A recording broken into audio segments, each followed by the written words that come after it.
tengo de información. Nani es una arquitecta, Nani Arias Incola, es una arquitecta que es especialista en preservación del patrimonio urbano, el patrimonio cultural. Pero además de eso, yo tengo una historia con ella de muchos años, porque es una de las personas que me hizo querer a la arquitectura a mí, porque cuando yo era chico trabajaba en el estudio de mi mamá y de mi papá y de Paco García Vázquez, arquitectos, y era dibujante, si mal no recuerdo, porque eras estudiante, ¿no? Así es. Y bueno, y yo era el trabajador más oprimido del mundo, porque mi mamá me controlaba hasta el último minuto para que no me fuera y no me pagaba más de lo que trabajaba. Entonces yo ribeteaba planos y miraba cómo ellos dibujaban y me encantaba. Luego con los años nos encontramos en la facultad también, y Nani fue una de las primeras personas que me hizo ver a mí que la arquitectura va más allá del diseño y del proyecto, digamos, ¿no? Del proyecto de construcción, que es lo que prácticamente todos los arquitectos quieren hacer cuando se reciben. Entonces, lo que hace Nani, en definitiva, es cuidarnos a todos nosotros, cuidar nuestro patrimonio, aunque parezca mentira, ¿no? Y bueno, y ya metiéndonos en tema, no sé si me habré quedado muy corto, Nani. Sé que sos académica en la Academia Porteña del Art Nouveau, ahora estás en la Academia de Arquitectura, que es nueva. No sé cuántas cosas más puedo contar de vos. José María Peña. Está bien así. José María Peña, que era un arquitecto que en los 70 prácticamente rescató lo que es San Telmo, todo el barrio de San Telmo, le dio un valor y rescató mucho patrimonio. Y bueno, Nani es un poco la que sigue los pasos de José María Peña, ¿no? Esa es mi humilde opinión, no sé qué me dirás, Nani, después, pero bueno. No, sí, y la de tantos otros, porque yo creo que hubo muchos pioneros en la conservación del patrimonio que de alguna manera nos marcaron el camino, ¿no? Sí. Vos muy bien recordás a José María Peña luchando por el casco histórico de la ciudad de Buenos Aires, pero también recordemos a Jorge Gazaneo, sí, con toda su estrategia para salvar la manzana de las luces, al profesor Jorge Ochoa de Guilior, a Federico Ortiz, o sea, hay tantas y tantas personas que nosotros en ese momento éramos muy jóvenes, estábamos estudiando, y yo creo que ellos fueron los que nos marcaron realmente ese compromiso y esas ganas de trabajar por el patrimonio, ¿no? Totalmente. Así que creo que sos muy generoso, pero realmente uno tuvo muchos maestros también, ¿no? Bueno, además hiciste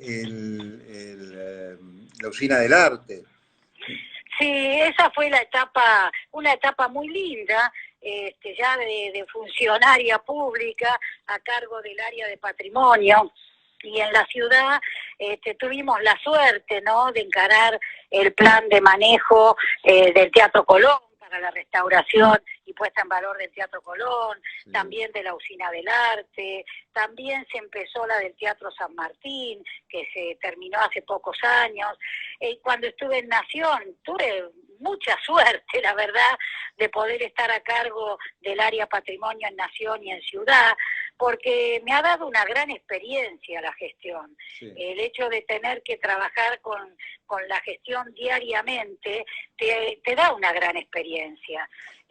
También es cierto que en el tema de patrimonio de la Nación trabajamos con muchos museos nacionales que se le hicieron intervenciones muy interesantes.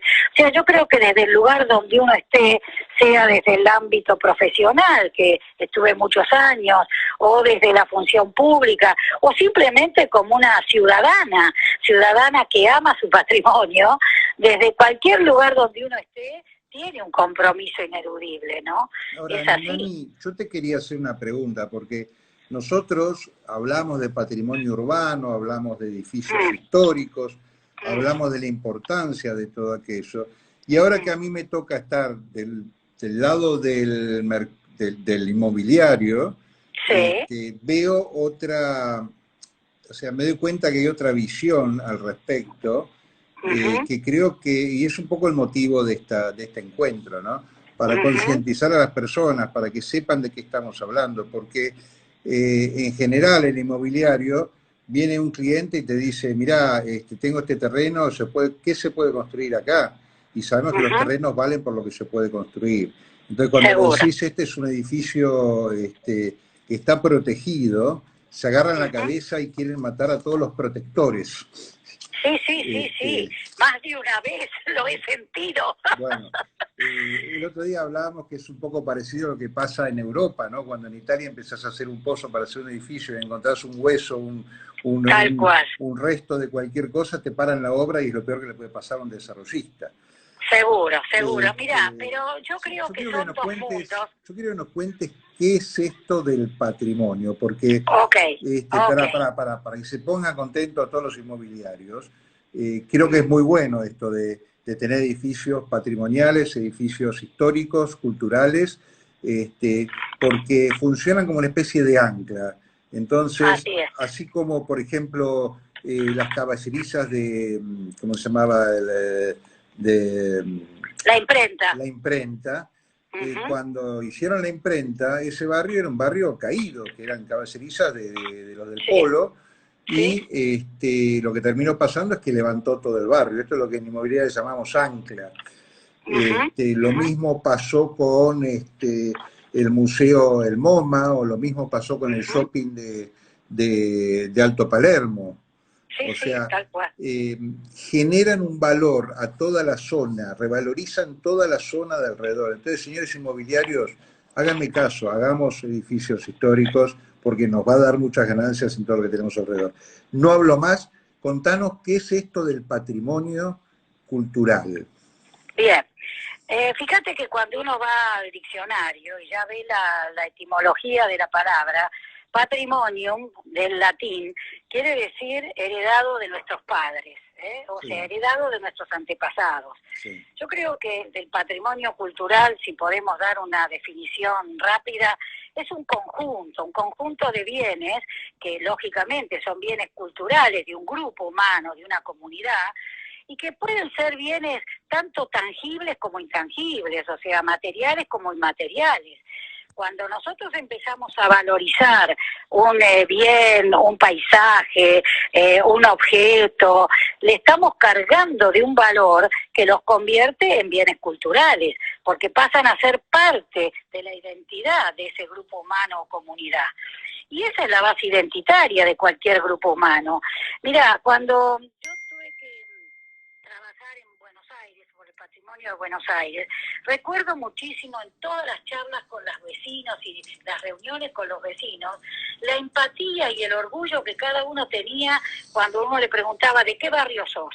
Entonces me decían, yo soy de La Boca, no, yo soy de Recoleta, ah, pero yo soy de Belgrano, y yo soy de Villa Santa Rita. sí, Y, hay un o sea, sentido de pertenencia muy ese fuerte. sentido de pertenencia, exactamente, que es una ligazón, es una empatía que no podés explicar muy bien, pero es tu barrio, es tu escuela, Tu son tus cultura. iglesias, es tu plaza, pero además son las costumbres de esa comunidad que hace que los de La Boca sean diferentes a los de Caballito y que los de Caballito tengan diferencias también en cuanto a patrimonio con flores.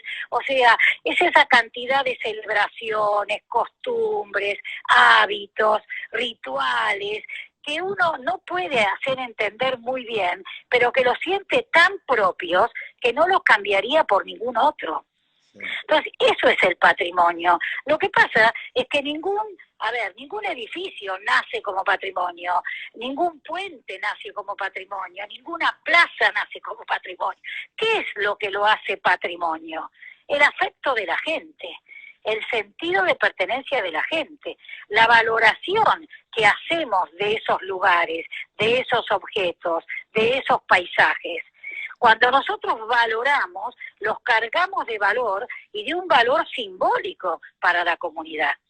Entonces, esto es lo maravilloso, que nosotros somos actores fundamentales del patrimonio cultural. Ahora, como herencia que recibimos de nuestros antepasados, es una herencia que tenemos que legar a las generaciones futuras. O sea, no es que son solo para nosotros y nosotros lo tenemos que dilapidar o lo tenemos que dejar de mantener, de que dejar de recuperar. Al contrario, tenemos una responsabilidad enorme, mayúscula, porque se le tenemos que legar mejor o más todavía, conservado para nuestros hijos y nuestros nietos. Seguro. Entonces, cuando a mí me preguntan, ¿y qué es el patrimonio? Yo hago esta asociación con los barrios, pero también te puedo hablar del patrimonio de la iglesia, del patrimonio de una nación, del patrimonio de un municipio, del patrimonio de un museo, del patrimonio de una biblioteca. O sea, todos los bienes culturales que condensa un barrio, una nación, un pueblo, un asentamiento, eso es el verdadero patrimonio. Es aquello que hemos sabido conquistar, pero que tenemos que día a día conquistar, mejorar, acrecentar, mantener, restaurar, para las generaciones que vienen. Y forma parte de nuestra historia, sí, o sea, por ahí es donde supuesto, queda forma plasmado, parte ¿no? de nuestra historia, de nuestra identidad. Además, hoy el patrimonio es un bien social. Ya no podemos decir que solamente un bien, estético, arquitectónico, estructural, sino que es un bien que nos pertenece a todos. Y ese compartir el todos hace que pertenezca a la memoria colectiva. Y fíjate vos, cuántos edificios, incluso hoy vos me proponías hablar de la confitería del Molino, pero también puedo hablarte del Teatro Colón. Todos los argentinos los sentimos propios. No es solamente de la ciudad de Buenos Aires, porque todos alguna vez, sobre todo cuando gente de las provincias venía a visitar Buenos Aires o en las vacaciones a Buenos Aires, estoy segura que las familias los llevaban a la confitería del Molino, a tomar el té, a comer el postre de guisamo, a tomar el té de las 5 o a festejar tu cumpleaños. ¿Cuántos se casaron en el Molino? ¿Cuántos fueron a un cumpleaños de 15? O sea, está muy ligado a la sociedad, a la dimensión social del patrimonio. Sí, cuántas historias políticas, ¿no? Han pasado por ahí. A la historia política, pensemos que ahí se sentó Hipólito Yrigoyen, Torcuato de Alvear. Fíjense que en algún momento hay una historia muy simpática que se la llamó la Tercera Cámara, porque ahí todos los políticos, diputados y senadores iban a tomar el té y a arreglar y a charlar y a conversar y a proyectar cosas. Ahí es donde se cocinaba, ¿no? La cosa. Es donde se cocinaba, exactamente. Entonces, fíjense cómo los edificios que tienen evidentemente un valor arquitectónico, urbano inclusive, por el lugar donde están ubicados en la ciudad. Bueno, ese lugar es maravilloso, ¿no? Con el Congreso enfrente y en la Avenida de Mayo. O sea, es toda una cosa que hace a que lo veamos desde muchos ángulos, pero fundamentalmente desde lo social. Por eso yo ato tanto el valor material de estos edificios con el valor inmaterial, ¿no? Claro. Con lo que significó ese lugar para los políticos, para los artistas, para los cantantes, pero incluso gente que venía de afuera, un Vittorio Gassman, filósofos y literatos que venían de otros países y dejaban en sus letras una alusión al molino. Hasta entonces, el Príncipe de Gales creo que estuvo por ahí, ¿no? El Príncipe de Gales, muy bien, exactamente. El Príncipe de Gales. Fíjense, Madonna cuando vino a filmar la película Evita. Entonces estamos hablando de la historia, casi si querés con una visión antropológica, que están teniendo muy bien ahora la comisión administradora, porque no se trata solamente de piedra, se trata también de todo un espíritu, ¿no es cierto?, que nos dio la historia y los personajes que atravesaron y tuvieron que ver con el molino. Entonces esto es lo maravilloso, nosotros somos los actores, los que tenemos que defender hoy el patrimonio, somos nosotros. Pues ya nuestros padres hicieron muchísimo, ya nuestros abuelos también, y nuestros hijos harán en consecuencia. Sí. Pero es esta generación la que tiene que tomar la posta y preservar y valorar cada vez más a este patrimonio. Totalmente. Y si me permitís, vos recién me hablabas de ustedes, los inmobiliarios, que me caen muy simpáticos, porque a mí me parece que ya una persona que quiere invertir y que quiere hacer negocio con la cultura me parece muy importante. Creo que no está reñida la cultura con el negocio. Lo que sí tenemos que pensar que el patrimonio, lejos de ser una carga, es una oportunidad. Totalmente. Esto es lo que yo siempre les digo a todos ustedes y a muchos otros, ¿no? Que están en esta cuestión de ver el negocio y que alguien lo tiene que ver, y me parece perfecto. Pero para que el negocio sea realmente redondo, yo creo que tendrían que tener mucho más en cuenta estos valores simbólicos del patrimonio, que superan, insisto, al patrimonio desde la visión monumental y desde la visión nostalgiosa de la historia, sino que tienen que ver con nuestro quizás nuestras raíces y nuestra identidad, como porteños y como argentinos, ¿no? En este caso estamos hablando... Termina funcionando como un ancla, como decíamos antes, ¿no? Que revaloriza toda la zona. Exactamente. Seguramente hoy el edificio que está al lado o enfrente del molino, no vale lo mismo que valía hace 3 años, hace 2 años. Exactamente, y no te cuento cuando se reinaugure la confitería y cuando podamos visitar e ir al museo que está pensado. O sea, a ver, lo bueno que tiene, vamos al edificio del Molino, es que yo creo, si querés te cuento un poco la historia, porque es un edificio... Vamos a eso, porque si no... se torna aburrido para el público que quiso escuchar más el tema de... No, más que nada porque para entender por qué tenemos que celebrar tanto esta restauración que se está llevando a cabo. Exacto. Fíjense que, bueno, había un maestro pastelero italiano de apellido Brena, que realmente hasta 1850 esta persona no había encarado un negocio, pero en ese momento se compra una propiedad, que era una confitería que se llamaba del Centro, ¿no? Que estaba sobre la actual calle Rivadavia. Cayetano, ¿no? Brena, ¿no? Claro, Brena. Muy bien, Brena. Algo estuve estudiando. Muy bien, Ezequiel. Pero este hombre fue muy importante, porque fíjense qué visionario, un comerciante muy visionario, porque a los pocos años le ponen al lado de su confitería un molino harinero. Era una zona donde había muchos molinos harineros, ¿no? Y este molino, que se llamaba Lorea, que es de la persona propietaria, él le decide cambiar sobre la marcha a su confitería el nombre, y en vez del Centro pasó a llamarla del Molino. Pero después no se quedó contento con eso y tuvo la oportunidad de comprar un local y mudarse frente al Congreso Nacional, donde después queda la actual confitería. Y después ya en el 1915, debe ser, se asocia con otro visionario, también comerciante, que fue Roca Tagliata, ¿no? Y ambos se dan cuenta que ya con la proyección que venían de haber comprado varios terrenos y varios lotes y hacer una edificación sobre Callao, y tenían otra en la esquina y tenían otra sobre Rivadavia, se dan cuenta que había que sistematizarlo y que eso se lea como un conjunto.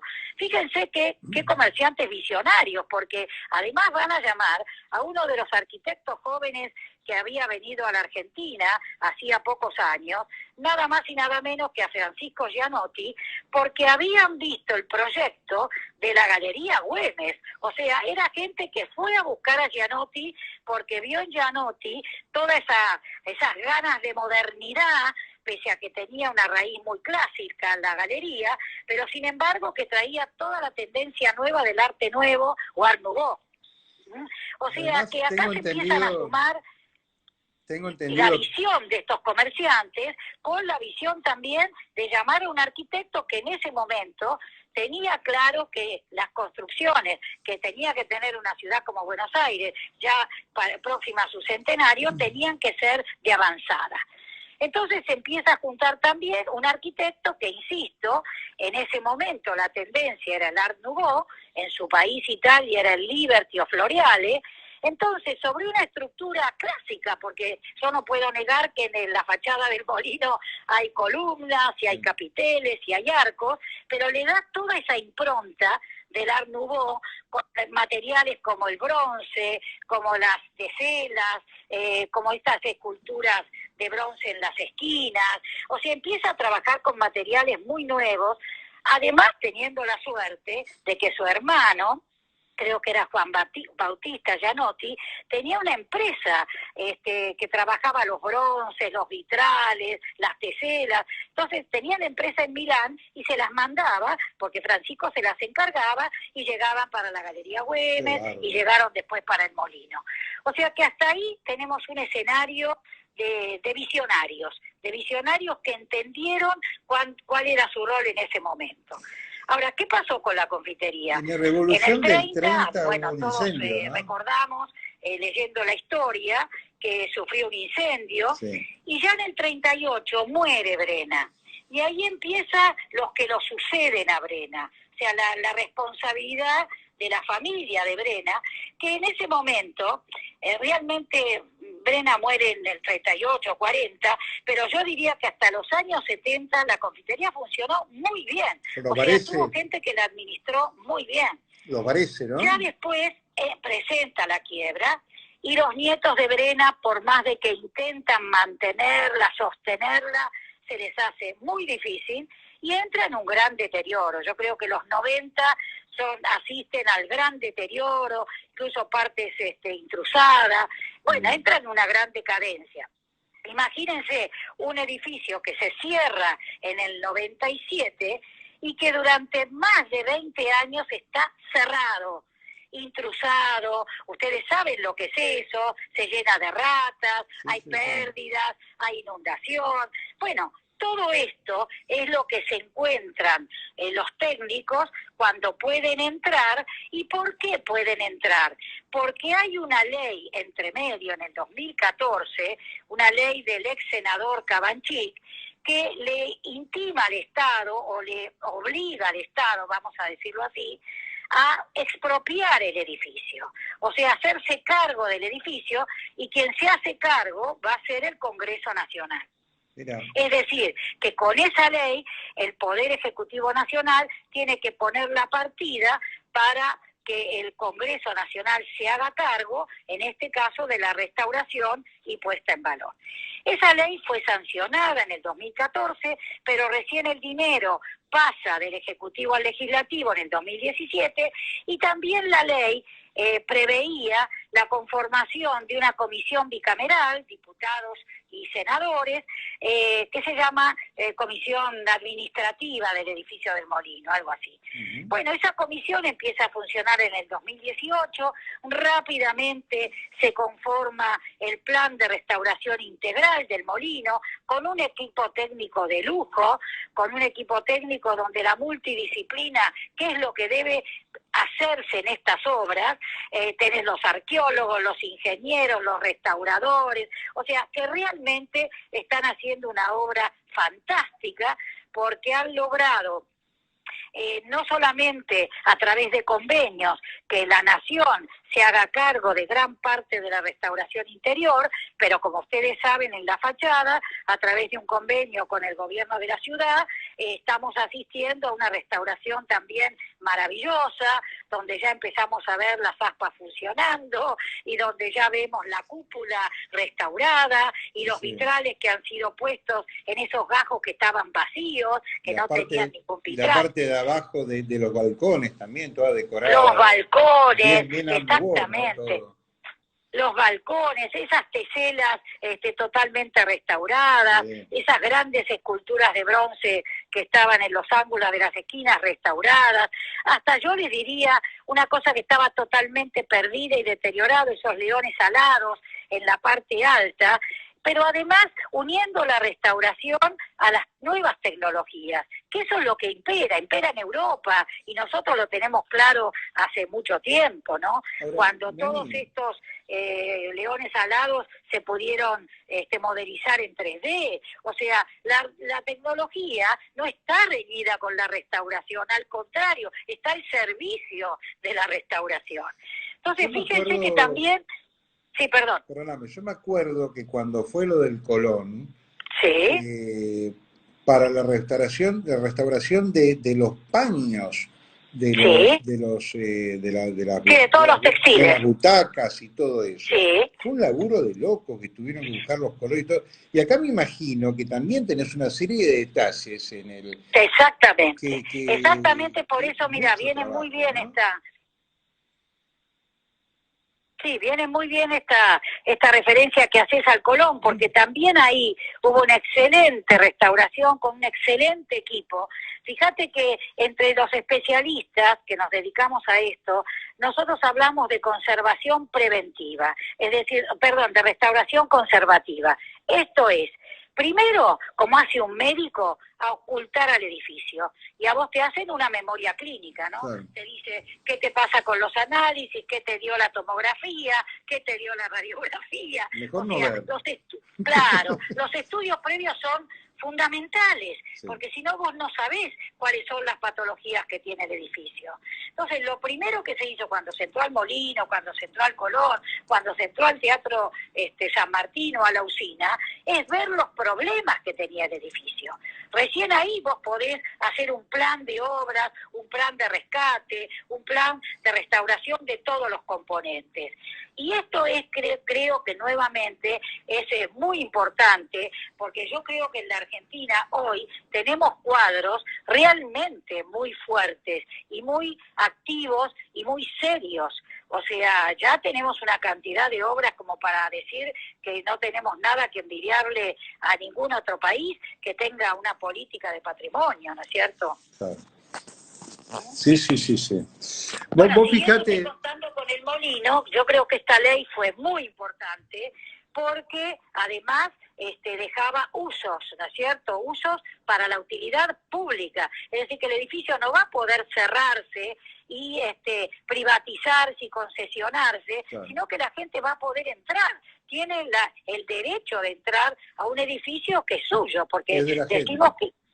Exacto, pero es de la gente. Acá volvemos a lo que hablábamos al principio, lo del patrimonio, ¿no? Como ese patrimonio es un patrimonio colectivo, es de todos nosotros. Así es. Y a mí me pasa, no sé si es de formación profesional como arquitecto o qué, pero me pasa que yo estoy orgulloso, o sea, yo paso por un edificio así, yo paso por la Puerta del Colón y estoy orgulloso y me encanta. Pero lógico.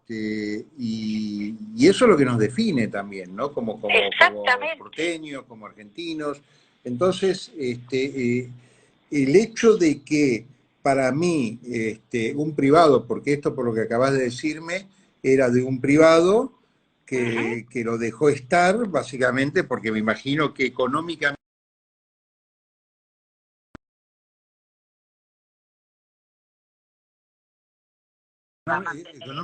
no redituaba el negocio de restaurarlo y de ponerlo en funcionamiento de nuevo. Entonces buen hombre debe haber dicho, bueno, me quedo a esperar que se caiga a pedazos, porque ya había sido declarado edificio histórico, ¿no? Entonces no lo podía tirar abajo. Entonces seguramente esperó que se caiga a pedazos para después levantar la super torre ahí. Claro, es que esa es un poco la idea, a ver, yo en parte lo entiendo, ¿no? Lo que no es negocio para el privado, es un gran negocio para la comunidad.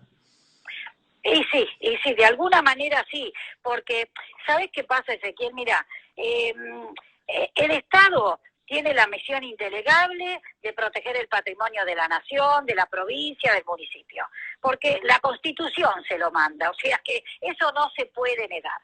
Pero por otro lado, un Estado que entiende que tiene un patrimonio cultural a cuidar, porque nuevamente es de la comunidad y es del pueblo hacia el cual él sirve, yo creo que inteligentemente tiene que manejar políticas de salvaguardia y de preservación.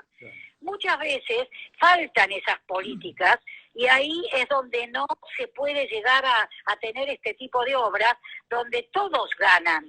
Gana el Estado, gana la comunidad, la sociedad civil, ganan los profesionales, porque también esto da trabajo a una serie de profesionales que tienen que ver con el rubro de la restauración, que tienen que ver con el rubro de la conservación. Entonces, yo creo que estamos mucho más maduros, me atrevería a decir, que hace unos 20 años atrás. Primero porque el Estado no tenía políticas tan certeras para cuidar su patrimonio, conservar su patrimonio. Segundo, porque los profesionales tampoco teníamos del todo claro que teníamos una misión interesantísima, que es formarnos en la restauración. No teníamos que llamar a técnicos de afuera, sino que nosotros mismos, capacitándonos, lo podíamos hacer. Pero te diría que lo más importante que yo veo en estos últimos 20 años es el rol que asumió la sociedad civil.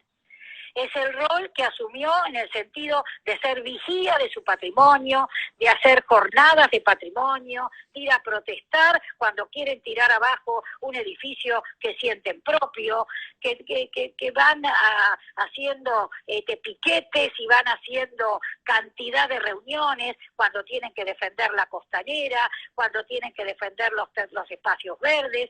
O sea, yo creo que hoy la madurez que tiene la sociedad civil no la tenía hace 20 años. Y eso se nota. Por eso digo siempre a ustedes, los inversores, que yo entiendo el rol y a lo que ustedes apuntan, que tienen que ser inteligentes en el sentido de tomar a la recuperación y a la conservación como un valor social que seguramente les va a ir mucho mejor si ustedes llegan a una mesa de concertación de intereses.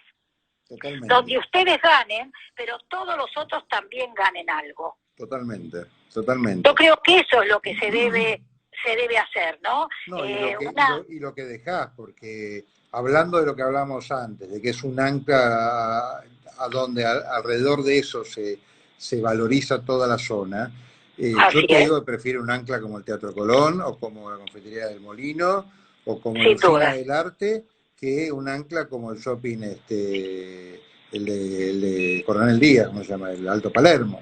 El Alto Palermo. O sea, si bien el Alto Palermo ha generado un desarrollo inmobiliario muy fuerte alrededor, cualquiera de estos otros edificios también.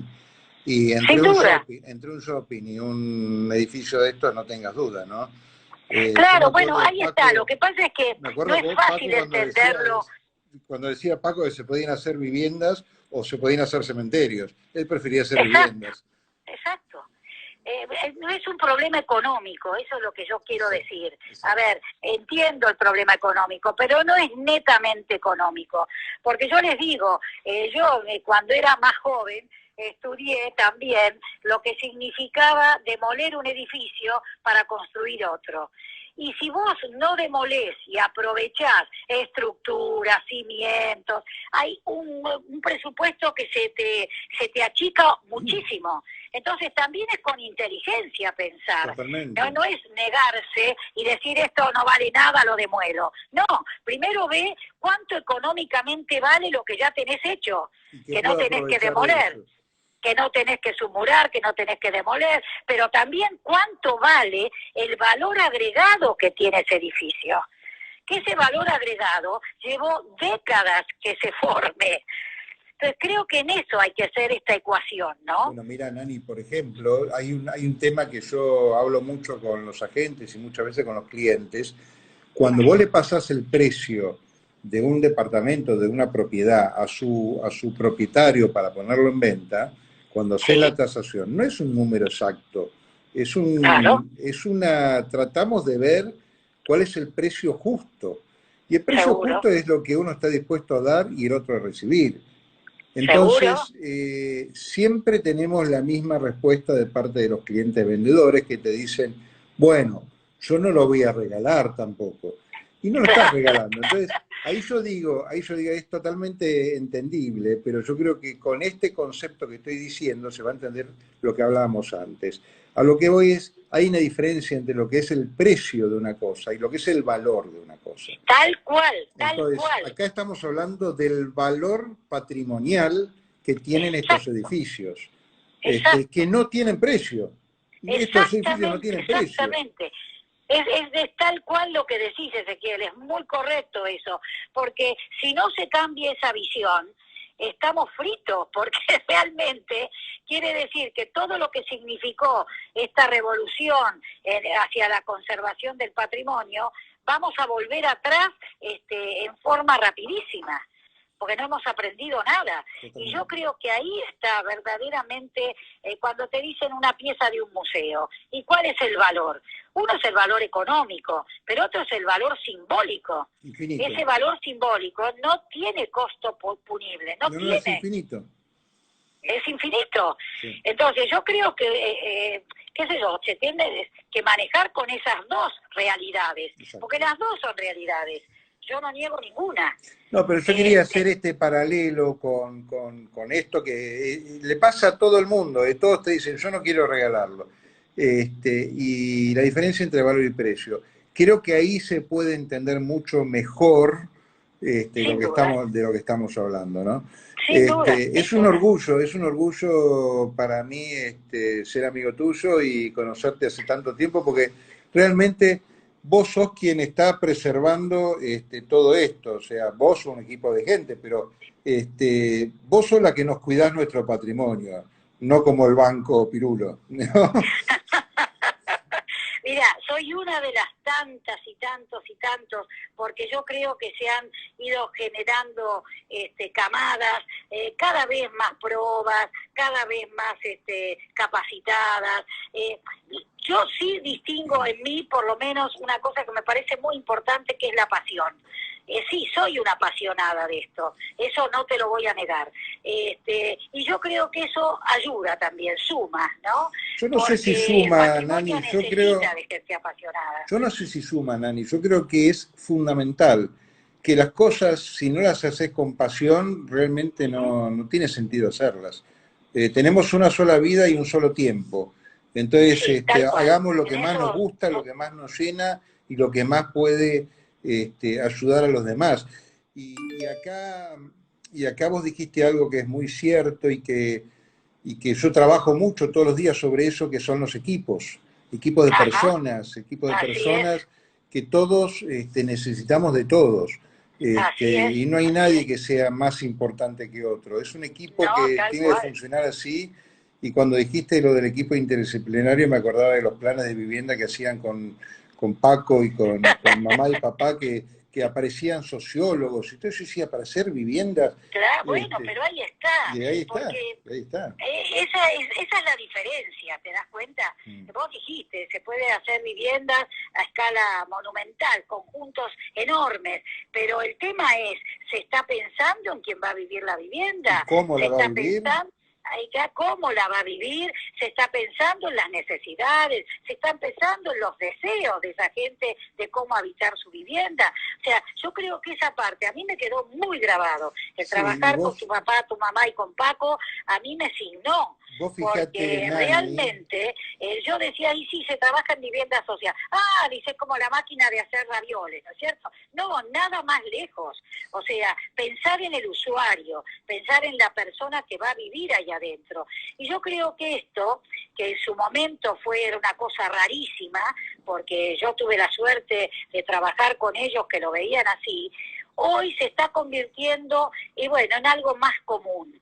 Y yo celebro eso, celebro que hoy el patrimonio pese, celebro que hoy todos seamos cruzados del patrimonio, porque quisiera que mis hijos y mis nietos realmente también se reconozcan en esos mismos valores que nosotros le dimos hoy. Bueno, es un poco lo que pasa en Italia, lo que pasa en Europa con las construcciones antiguas, que las tienen como las tienen, y por eso la gente va. O sea, la gente no va a Italia a ver la Italia de hoy, va a ver la Italia de hace 2000 años. Exactamente. Que hoy la tienen cuidadita, así perfecta, ¿no? Así es. Y bueno, pero es lo mismo que nos pasa cuando vos lees las estadísticas que hace turismo de la ciudad de Buenos Aires, por ejemplo. ¿Qué viene a ver la gente? La arquitectura. Aunque te parezca mentira, la arquitectura es uno de los primeros motivos. Los bares notables, los cafés. Quieren ir a la Ideal, a las Violetas, van a ir ahora próximamente al Molino, quieren ir a conocer el Teatro Colón, quieren ir a conocer incluso Corrientes 348, porque lo tienen en la memoria de la letra de un tango. Y está puesto hoy el en cartelito Corrientes ahí, 348 hay un cartelito. Está puesto, sí, bueno, sí. pero vos fijate cómo la gente tiene ese imaginario de lo que quiere ir a conocer a una ciudad. Quiere vivir San Telmo, quiere ir a La Boca, quiere ir a comer asado. O sea, esto es el patrimonio. Y volviendo al negocio económico, a hacer plata, sí. Todo esto genera lo que vos decías, turismo, genera gente que viene a comer, gente que se va a los hoteles, supuesto. Etcétera, etcétera. O sea, no es chiste, está bueno el tema. No es chiste. Por eso te digo que dejemos esa cosa nostálgica del patrimonio histórico con olor a naftalina. Totalmente, por favor, vamos a accionar. Necesitamos un patrimonio dinámico, un patrimonio que se use, un patrimonio que esté bien. O sea, a ver, a esta altura de los tiempos, ¿qué me venís a hablar de la cosa nostalgiosa? Nadie quiere el patrimonio en ruinas, nadie. Exactamente. Nani, y todo esto, contame, ¿qué pasa con esto en la facultad? Porque yo creo que así como estamos con esta charla que estamos teniendo, concientizando a mucha gente que jamás había escuchado el término patrimonio cultural, patrimonio urbano, patrimonio histórico, ¿qué pasa en la Facultad de Arquitectura con esto? ¿Se está concientizando al alumnado como para que puedan hacerlo? Porque en mi época, cuando salías de la facultad, salías y era proyecto y dirección de obra. Eso era lo único que hacía un arquitecto. Y yo te digo, cuando cambié, digamos, dejé de hacer proyectos, dejé de hacer obras y empecé a hacer otro tipo de cosas que tienen que ver 100% con la arquitectura. Sí.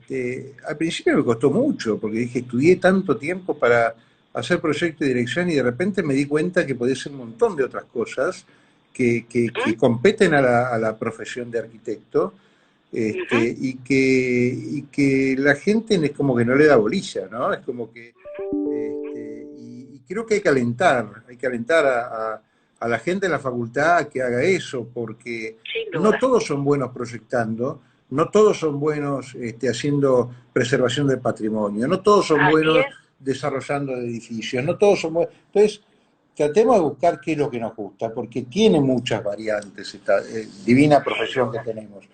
Entonces, la pregunta es, ¿pasa algo en la facultad con esto? Mirá, una parte de la balanza... Cuando hablo de la facultad, hablo de Núñez, hablo de la UBA, no hablo de nuestra facultad, sí. Yo te diría que, a ver, por un lado podemos hablar de la FADUBA, donde los dos nos formamos y nos recibimos, pero también quisiera hablar en términos más generales de la academia, de la universidad, ¿no? Sí. Porque hay muchas universidades que están, yo creo, muy direccionadas en esta preocupación por abrir las múltiples facetas del arquitecto, que después en la vida real es tal cual como vos lo decís, ¿no? Hay un sinnúmero de posibilidades que no son netamente el proyecto ni la obra. Ahora, respecto al patrimonio, te tengo que decir con cierto dolor que no está todavía del todo claro, inculcado, inserto, esta preocupación que deben darse hacia el patrimonio. Hay una materia electiva desde hace muchos años, hay un posgrado desde hace muchos años, yo fui profesora de ese posgrado y realmente uno se da cuenta que es muy importante, pero no es suficiente. No es suficiente, porque yo te diría que en el grado todavía se sigue dando diseño con estos grandes proyectos increíbles que le dan a los alumnos, sin tener demasiado en cuenta quizás la historia del lugar, las características del lugar, el patrimonio del lugar. Es como que todavía se sigue pensando en la tabla rasa y que hay que construir el gran conjunto, ¿no? Sí, sí, la sí. gran arquitectura. Como si la gran arquitectura fuera aquella que no tiene en cuenta el contexto. Y yo creo que ese es un grave error, porque me parece que falta una sensibilización del arquitecto hacia el contexto. ¿Cuántas veces vemos obras de arquitectura que son fantásticas? Si yo las tengo que juzgar como obras de arquitectura, te diría que me gustan muchísimo. Pero cuando vos ves cómo se insertan en el contexto, cómo dialogan o no con los edificios vecinos, cómo se plantan en una actitud vedetista respecto a la cuadra o al barrio, es ahí donde te das cuenta que ese es un problema de formación del arquitecto. Sí, sí, como un problema de una aislación total del lugar donde están interviniendo. Exactamente. Y yo creo cada vez más que la obra de arquitectura es tanto mejor cuanto más dialoga en el entorno en el que se ubica. Sí. Es decir, vos no le podés dar cara para atrás al entorno, ¿te das cuenta? La ciudad termina siendo un entretejido. Exactamente, exactamente. Eso es lo que nos llama la atención de grandes maestros, ¿no? Cuando uno dice, qué bárbaro, por ejemplo, la Casa del Puente, cuando Amancio Williams la coloca para sortear el arroyito que había en el terreno. Estamos hablando de la Casa del Puente que está en La Plata, una obra de arquitectura que... Esa es la de Curuchet, la de La Plata, que esa la de Curuchet es La Plata. La de Plata, y esta es la de Mar del Plata, que seguramente la recuerdan, exacto, porque estuvo ahí LU9, fue radio y demás. Sí. O sea, ahí te ves la genialidad del arquitecto, sí, que no es otra cosa que mirar lo que tiene al lado antes de hacer su proyecto. Bueno, Miguel Van der Rohe en la casa Frank Lloyd Wright en la Casa de la Cascada, ¿no? Bueno, ahí tenés, la Casa de la Cascada. Es decir, cuando Mies hace incluso el pabellón de Barcelona, sí, que todos hacían edificios historicistas, sí, y él se va con 2 planos, 5 columnas y una escalerita, o sea... Es la genialidad, y además el arquitecto que sabe que tiene que ser moderno, pues no necesitamos arquitectos que sean historicistas, son arquitectos que son del siglo XXI, y tienen que hacer arquitectura contemporánea, que no me vengan con los historicismos, pero son arquitectos que tienen que ver el lugar, el terreno que les tocó. Bueno, ¿y Nani, siempre hay que ver el terreno, no podés hacer... A ver, te termina pasando lo que pasó acá en el Palacio de Tribunales, que hay escaleras que te conducen a la nada por el proyecto lo trajeron. Ahí está. Lo plantaron nomás de Francia. Ahí está. Yo creo que esas son las enseñanzas que debería dar la facultad. Yo te digo que muchos talleres lo hacen, porque si no estaría mintiendo. Muchos talleres lo hacen, muchas cátedras son muy sensibles, pero vos te das cuenta caminando la ciudad que no basta. No basta. Nani, una gran sensibilización. Te tengo que cortar un minuto, Nani, porque nos quedan 2 minutos y se corta la transmisión. Bueno. Quiero agradecerte, y esto no queda acá, esta es la primera de varias charlas que vamos a tener, podemos hacer una de Colón que me encantó. ¿Cómo no? Y estamos esperando que nos invites a visitar la obra. Bueno. Pero bueno, quiero agradecerte en nombre propio, en nombre de RE/MAX Classic, tu intervención en todo esto. Nani Arias Cincola es una de las arquitectas más importantes que tenemos en la Argentina en lo que se refiere a patrimonio, a preservación del patrimonio arquitectónico y cultural. Ha hecho grandísimas obras acá en Argentina, estuvo en el Teatro Colón, ahora con el Molino. Preguntan, ¿cuándo se inaugura el Molino, Nani? Mira, con el Molino quiero aclararlo porque, viste, no quisiera asumirme una cosa que en este momento, es decir, yo con el Molino, mi acercamiento, por supuesto, es de una obra que me fascina, pero más que nada estamos en una comisión de seguimiento de la puesta en valor, que está conformada por instituciones profesionales, está la SCA, está el CEPAU, también instituciones que pertenecen al patrimonio, como el ICOM, el ICOMOS, el SICOP, y yo te digo la verdad, yo estoy representando al CEPAU, pero siento que estoy de la parte de la comunidad, de la sociedad civil. absolutamente entusiasmada, celebrando lo que está pasando con el molino, celebrando esta posibilidad de que los argentinos muy pronto vamos a poder ir a recorrerla nuevamente. Así que si ustedes me preguntan por lo que yo hablo con los colegas, yo supongo que un año más va a llevar esta restauración, sobre todo la interior, porque si bien las fachadas ya las podemos estar viendo, luciendo su esplendor, bueno, en la parte interior todavía falta, se está trabajando, pero yo creo que hay que darle tiempo porque la satisfacción va a ser tan grande que bueno, vamos a estar muy contentos cuando podamos volver a entrar, ¿no es cierto? Perfecto. Y yo te agradezco a vos, Ezequiel, esta oportunidad de simplemente, bueno, hacerles saber un poquito más de cómo yo veo que todos podemos ser protagonistas de la conservación de nuestro patrimonio. Nani, No hay que ser arquitecto te invitamos a una próxima edición de este ciclo que tenemos, para que hablemos más de esto, porque nos quedamos con poco tiempo, encima con todos los problemas técnicos que hemos tenido. Queremos que nos cuentes un poco más sobre esto, que nos cuentes sobre el Colón, que nos cuentes sobre los túneles de la Manzana de las Luces. ¿Cómo no? Bueno, contá conmigo, Ezequiel, te agradezco muchísimo y te mando un abrazo. Te mando un beso grande y desde RE/MAX Classic te agradecemos tu presencia. Gracias. Aunque sea por teléfono y con todos estos elementos técnicos que hicimos. Pero bueno, no, pero fue muy, muy lindo, muy lindo. Muchas gracias y hasta pronto. Te mando un beso grande y muchas gracias por todo. Por favor, chao, chao. Gracias a todos los que están del otro lado. Creo que este tema, como muchos otros que tenemos en este ciclo, van a ser muy interesantes y los esperamos a todos, porque todas estas cosas generan debate, generan... Gracias y buenas noches a todos. Chao, chao. Chao, chao.